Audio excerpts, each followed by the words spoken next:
खेपरोला खाई में ideal public school में 2 ॾींहं वारो साइंसी मेलो लगायो वियो, जंहिंमें पहिरियों ॾींहुं औरतुनि जे लाइ मख़सूस कयो वियो, जॾहिं त ॿिए ॾींहं ते आइडियल पब्लिक स्कूल खाई में लॻंदड़ साइंसी मेले में स्कूल जे शागिर्दनि साइंस जूं मुख़्तलिफ़ इजादूं ठाहे आयल माण्हुनि खे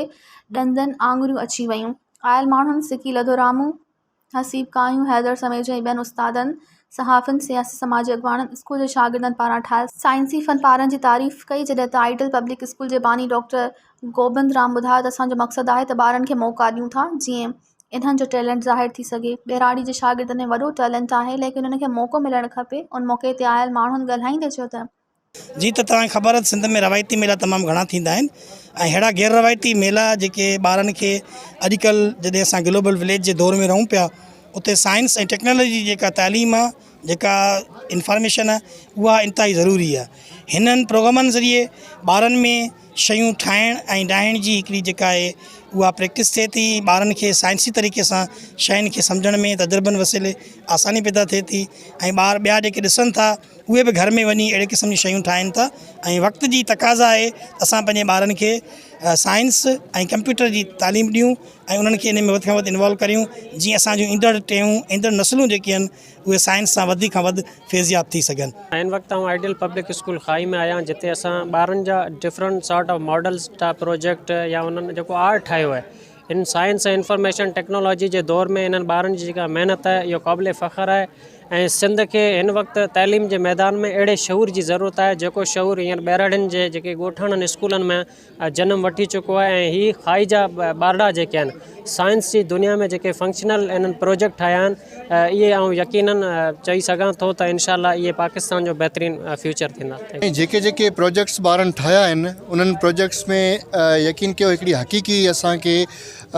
लेबॉरेटरी जो असांखे लुक नज़र अचे पियो, छो जो हीअ आर्टिफिशियल आहे, शयूं उन्हनि वटि उहे लेबॉरेटरी वारियूं न आहिनि, पर उन जे बावजूद बि माना असांखे लुक सेम नज़र अचणु माना इहा हिकिड़ी ॾाढी क़ाबिल तारीफ़ ॻाल्हि आहे। ॾिसो अॼुकल्ह जो साइंसी दौर में इहे एक्टिविटीज़ हुअणु लाज़मी न ऐं हर इंसान खे ईअं करणु बि खपे।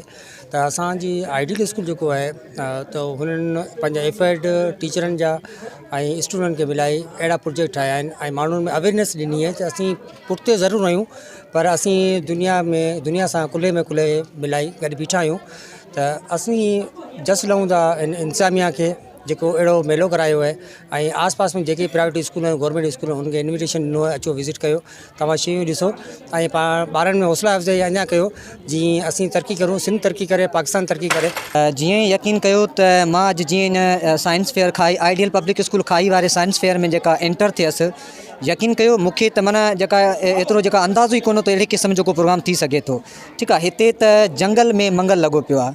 ठीकु आहे, यकीन कयो ॿारनि जा जॾहिं एफर्ट्स ॾिठासीं, ॿारनि जूं स्पीच ॾिठियूं, ॿारनि जी जेका प्रेज़ेंटेशन रिलेटेड प्रोजेक्ट्स सां ॾिठीसूं त ॾाढी दिलि ख़ुशि थी। ऐं माना ईअं पियो फील कयो त माना असां ॼण कंहिं माना कराची जी या असांजे पाकिस्तान जे कंहिं वॾे शहर जी कंहिं प्राइवेट स्कूल में आहियूं। असां मुख़्तलिफ़ हिते जेके मॉडल्स ठाहिया आहिनि, असां बिल्कुलु असां चऊं था त ॿियनि स्कूलनि में बि इहे थियणु खपनि, छाकाणि त अॻिते असांजो फ्यूचर इन साइंस ते ई डिपेंड करे थो। छाकाणि त साइंस मां ई दुनिया मतिलबु साइंस मां ई दुनिया ठहे पई, त असांखे साइंस ते वधीक गौर ॾियणु खपे। ऐं मुंहिंजो इहो मैसेज आहे त ॿिया स्कूल्स आहिनि उन्हनि खे बि साइंस ते अहिड़ा मेला करणु खपनि जीअं असां हिते कयो आहे। असां मुख़्तलिफ़ एटॉमिक मॉडल वग़ैरह ठाहिया आहिनि, किडनीज़ जे बारे में, असां गुर्दनि जे बारे में ॿुधायो आहे, असां जेको धरती की घुमंदी आहे उनजे बारे में ॿुधायो आहे, डे ऐं नाइट कीअं थींदो आहे, मथे जेका आसमान ते यूनिवर्स जे बारे में ॿुधायो, ॿारनि मुख़्तलिफ़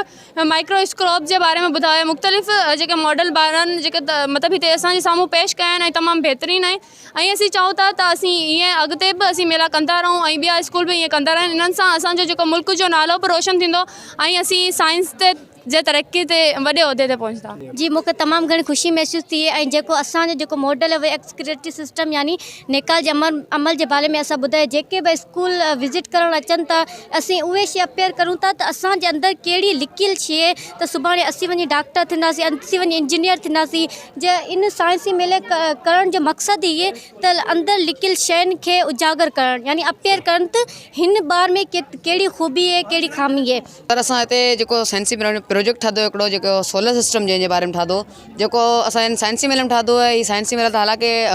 पहिरीं बि थींदा रहंदा आहिनि इहे साइंसी मेला, पर हीअं जेको असां सोलर सिस्टम ठातो आहे जेको प्रोजेक्ट, ऐं उनजे बारे में असां वधीक कुझु जाम कुझु मालूमात हासिलु करे माण्हुनि खे जेको ॿुधायो आहे असां उनजे बारे में। ऐं जेको असांजो जेको प्रोजेक्ट ठातो आहे इहो माना तक़रीबन असांजी टीम जी मदद सां ऐं पाण असां जेको ठातो आहे तक़रीबन महीनो ॾेढ ॿ खां जेको कोशिशि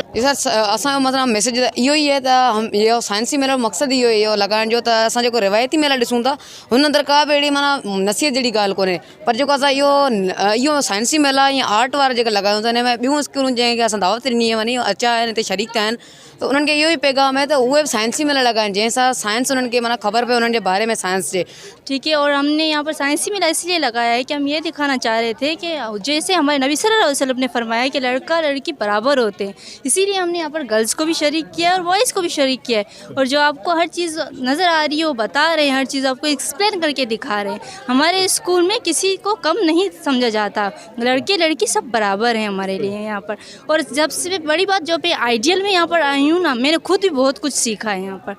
मुझे तमाम खुशी महसूस हो रही है क्योंकि हमारी एक छोटी सी कोशिश है कि हमारे एक छोटे से गांव के एक स्कूल है, जो हमारा इदारा है, वो जो चीज़ देना चाह रहा है यहाँ के लोगों को वो महसूस हो रहा है। हमें बहुत अच्छा लग रहा है कि यहाँ पर आ रहे हैं लोग, देख रहे हैं और कमेंट्स बहुत अच्छे मिल रहे हैं हमें। उन्हनि जो त स्कूलनि में अहिड़ी गैर निसाबी सरगर्मियूं कराइण सां ॿारनि जी मालूमात में इज़ाफ़ो थिए थो। ॿियनि स्कूलनि खे बेड़ा प्रोग्राम कराइण घुरिजनि। मज़ीद ख़बरनि ऐं तफ़सीलात लाइ विज़िट कयो असांजी वेबसाइट www.awamiNewsHD.com ऐं ॾिसंदा रहो अवामी न्यूज़ HD।